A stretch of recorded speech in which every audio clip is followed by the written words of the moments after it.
হাঁসের মাংস এইভাবে হাঁড়িতে রান্না করলে বারবার খেতে ইচ্ছে করবে, এতটাই টেস্টি হয়। নমস্কার বন্ধুরা, দারুণ স্বাদের রেসিপিতে সবাইকে স্বাগত।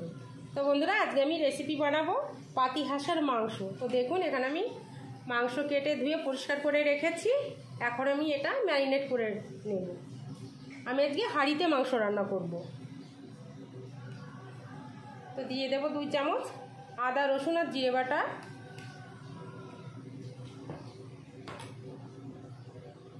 পরিমাণ মতো হলুদ, স্বাদ মতো লবণ, 1 চামচ লঙ্কা বাটা, 2টো তেজপাতা, কিছুটা পেঁয়াজ কুচি,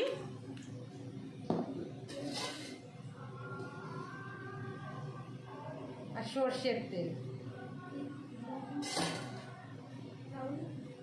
দিয়ে আমি ভালো করে ম্যারিনেট করে নেব।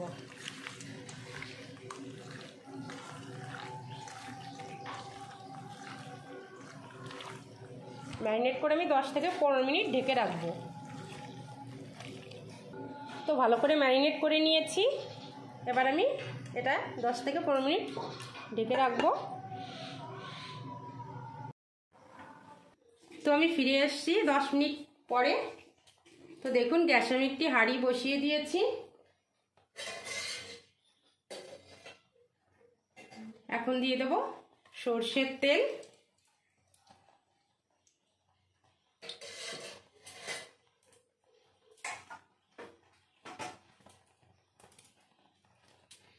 গোটা শুকনো লঙ্কা,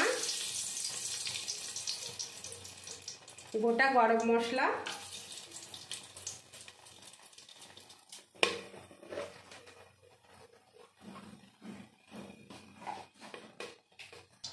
গোটা জিরে,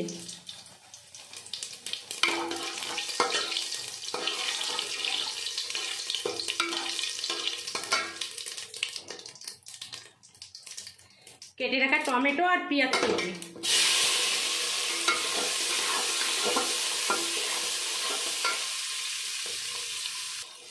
দিয়ে দেবো সামান্য একটু লবণ, সামান্য একটু হলুদ গুঁড়ো,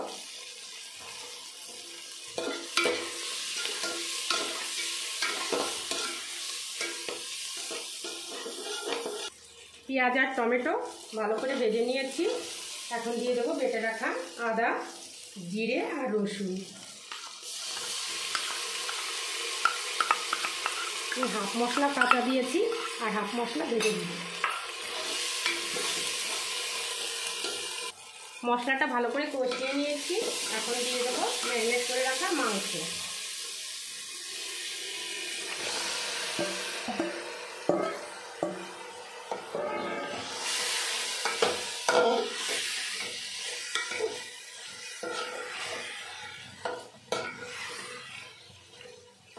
বন্ধুরা, হাঁসের মাংস হাঁড়িতে রান্না করলে দ্বিগুণ স্বাদ বেড়ে যায়।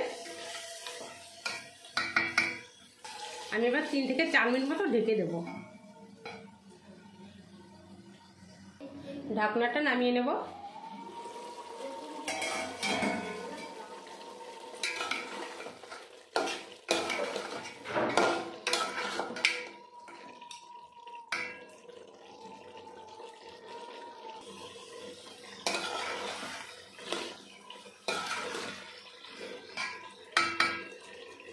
কি সুন্দর একটা কালার এসছে।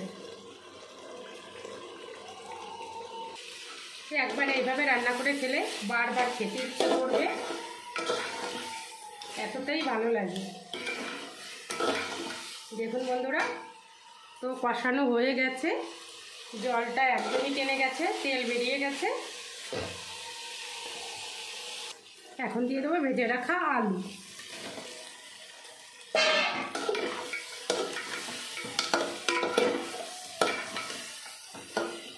তো দেখুন, সুন্দরভাবে আমি কষিয়ে নিয়েছি।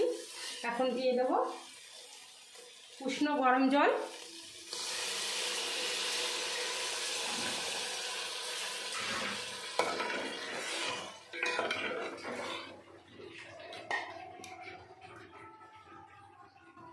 আবার আমি 7 থেকে 8 মিনিট মতো ঢেকে দেবো।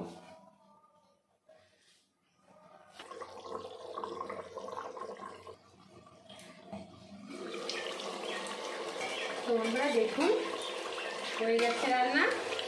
আমি এখন গরম মশলা দিয়ে দেবো।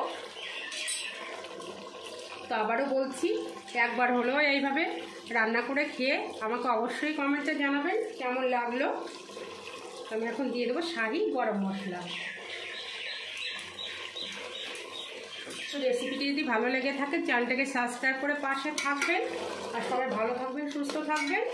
আজকের মতো ভিডিওটি এখানেই শেষ করছি। দেখা হবে আগামীকাল নতুন কোনো রেসিপি নিয়ে। এখন আমি নামিয়ে নেব।